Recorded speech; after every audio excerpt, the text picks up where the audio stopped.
Graça e paz, sejam bem-vindos a mais um devocional. A gente vai continuar o nosso devocional falando sobre eternidade. Estamos no episódio 11. Hoje eu quero falar com você sobre algo que muita gente vive e que, na verdade, é uma destruição completa da nossa eternidade. Você pode estar jogando uma eternidade fora de vivência com Deus e caminhando para o inferno sem nem saber que está fazendo isso. A gente chama isso de ser alguém sinceramente enganado. Um texto bíblico que sempre me tocou muito e que me fez acordar para esse tipo de realidade é o texto de Tiago 1,22, a carta do apóstolo Tiago.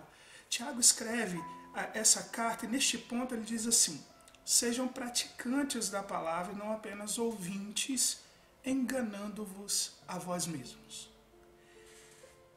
Tiago ele toca numa questão muito importante.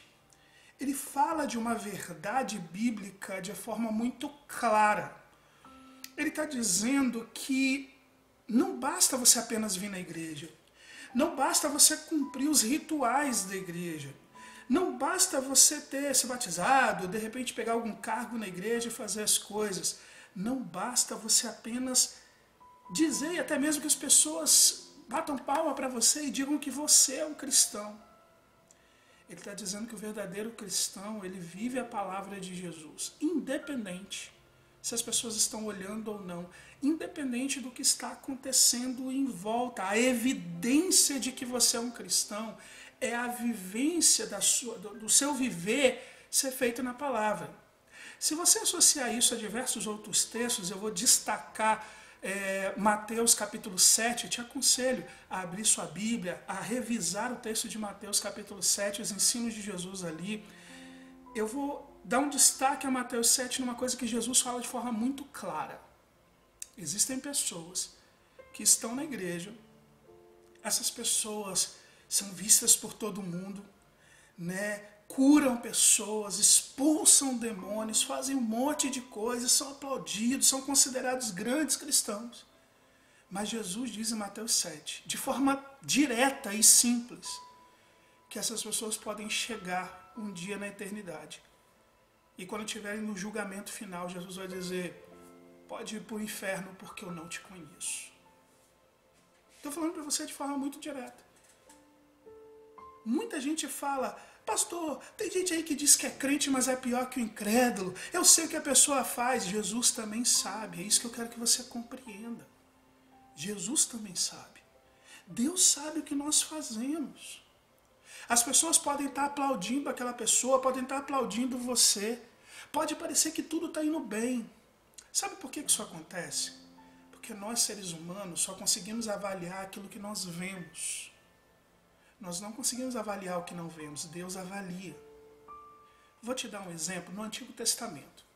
Quando Deus mandou o profeta Samuel ir à casa de Jessé para poder ungir um dos filhos de Jessé, há uma verdade que a Bíblia nos mostra quando a cena acontece. Está lá em 1 Samuel, capítulo 16. Diz assim o texto: respondeu Samuel: sim, venham em paz, vim sacrificar ao Senhor, consagrem-se e venham ao sacrifício comigo. Então ele consagrou Jessé e os filhos dele e os convidou para o sacrifício. Quando eles chegaram, Samuel viu a Eliabe e pensou: com certeza este aqui é o que o Senhor quer que eu vá ungir. Contudo, Deus disse a Samuel: não considere a sua aparência nem a sua altura, porque eu rejeitei. O Senhor, Deus, não vê como o homem vê. O homem vê a aparência, mas Deus vê o coração. Entende? Pessoas podem se fazer valer, falsos mestres, ganharem muito dinheiro com a igreja, podem enganar milhões de pessoas. Ou um membro da igreja que não ganha dinheiro, mas que está ali, alguém que parece ser crente, mas que na verdade tem uma vida dupla, fora, quando ninguém está olhando, no trabalho, em casa, no computador, nas redes sociais, através do seu smartphone, tem uma vida dupla, é uma outra pessoa. Ninguém está vendo, mas Deus está vendo. A pessoa pode ir lá e cumprir tudo o que faz na igreja, dar dízimo, dar a maior oferta da igreja, pode fazer sacrifício, jejum, fazer a cena toda diante de todo mundo, mas Deus está vendo o seu coração. Deus sabe quem você é. Ele conhece a atitude que ninguém mais conhece. Ele sabe o que acontece no seu quarto, ele sabe o que acontece quando você está no seu smartphone, quando você está no seu computador, quando você está na rua, num lugar que ninguém está vendo. Ele sabe o que você está fazendo. Vida dupla é destruidora da eternidade. Todos podem te aplaudir, todos podem falar bem de você, mas Deus conhece você. E quando chegar o dia do juízo final, ele vai avaliar quem você é e não quem você parecia ser. E é isso que eu quero chamar a sua atenção, para você pensar bem. Não adianta parecer crente. Você precisa ser de verdade um discípulo de Jesus. E você pode até achar que está enganando todo mundo, que a sua vida está tranquila, mas entenda, você está enganando apenas a você mesmo.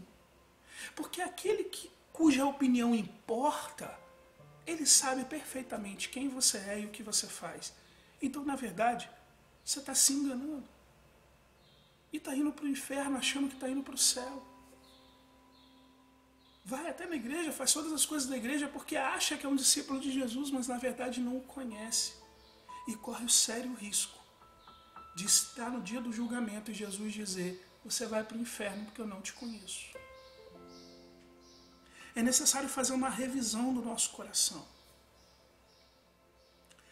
Jesus deixa isso muito claro em diversos momentos. Um deles é em João, está registrado em João 8, de 34 a 36. Diz assim: Jesus respondeu: digo-lhes a verdade. Todo aquele que vive pecando é escravo do pecado. O escravo não tem lugar na família, mas o filho pertence a ela para sempre. Portanto, se o filho te libertar, você verdadeiramente é livre. Sabe, você pode vir à igreja, você pode ter um dom maravilhoso, você pode cantar bem, você pode pregar bem, você pode fazer um monte de coisa, mas se você vive habitualmente no pecado, se você faz algo que a Bíblia diz que é pecado, você continua fazendo como se aquilo fosse normal, pare de se enganar. Você é escravo do pecado. Não consegue parar de praticar o pecado porque é escravo do pecado. A Bíblia diz que se Cristo te liberta, você é livre. Significa que você tem o poder de escolha. Você pode dizer sim ou não para o pecado. Mas se você nunca diz não para o pecado, desculpa, você não tem escolha. Você é escravo do pecado. É o que Jesus está dizendo claramente. E é algo que você precisa parar para pensar. Não sou eu que tenho que apontar isso. Eu tenho que olhar para a minha vida e pedir a Deus que conserte a minha vida. Mas você precisa ser sincero com você mesmo. E verificar que o que você está fazendo, o que você está vivendo, está fora da vontade de Deus, fora do que diz a palavra de Deus. É pecado, é desobediência. E se você vive nisso de forma natural, então você é escravo do pecado, filho do diabo e não de Deus. Mesmo que você tenha sido batizado numa igreja, tenha chorado, tenha feito a oração do arrependimento, tenha feito lá o batismo e faz um monte de coisas, Mateus 7 diz que, infelizmente, no dia do juízo, você ouvirá de Cristo: não te conheço. Pense bem, reflita bem, para que você não faça apenas parte dos rituais da igreja, não seja apenas membro da igreja, mas seja membro da família de Deus. Mas talvez você pergunte: como é que eu posso ser membro da família de Deus? Eu vou destacar 2 textos da Bíblia. João 1, 12 e 13 diz assim: contudo, os que o receberam, os que creram em seu nome, deu-lhes o direito de se tornarem filhos de Deus, os quais então não nasceram de uma descendência natural, nem pela vontade da carne, nem pela vontade de algum homem, mas nasceram de Deus, ou seja, nasceram de novo. Romanos 10, 9 a 11 diz: se você confessar com a sua boca que Jesus é o Senhor e crer em seu coração que Deus o ressuscitou dentre os mortos, será salvo. Porque com o coração que você crê para a justiça e com a boca você confessa para a salvação. Como diz a Escritura, todo aquele que nele confia jamais será envergonhado. Sabe o que os 2 textos estão dizendo? Que para você se tornar membro da família de Deus, você precisa ter real fé em Jesus Cristo. É o que a gente chama de fé salvadora, que é entregar a sua vida totalmente a Cristo, conhecê-lo de forma pessoal. Quando isso acontece, você receberá no seu coração o Espírito Santo de Deus.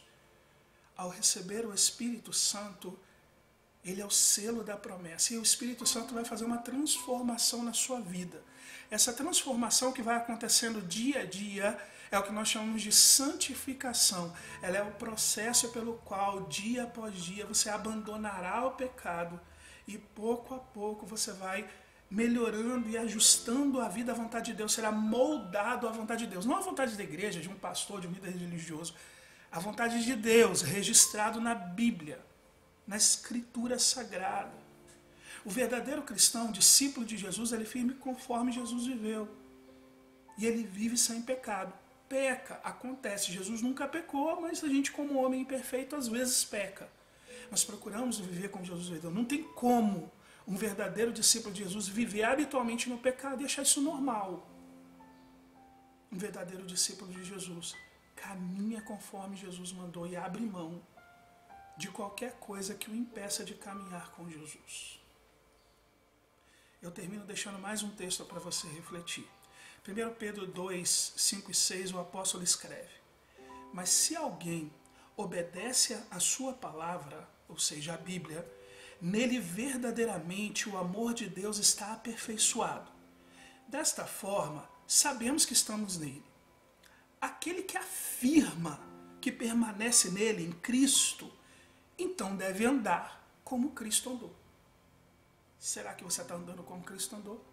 Será que a sua vida realmente reflete Jesus? Será que você tem abandonado o pecado e vivido conforme a Bíblia manda? Reflita sobre isso.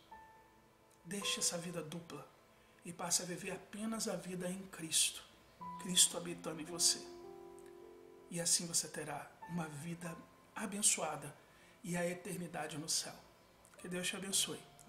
E se esse vídeo te abençoou, compartilhe ele com outras pessoas e abençoe a vida de outras pessoas também, tá bom? Até mais, até o próximo vídeo, se Deus quiser.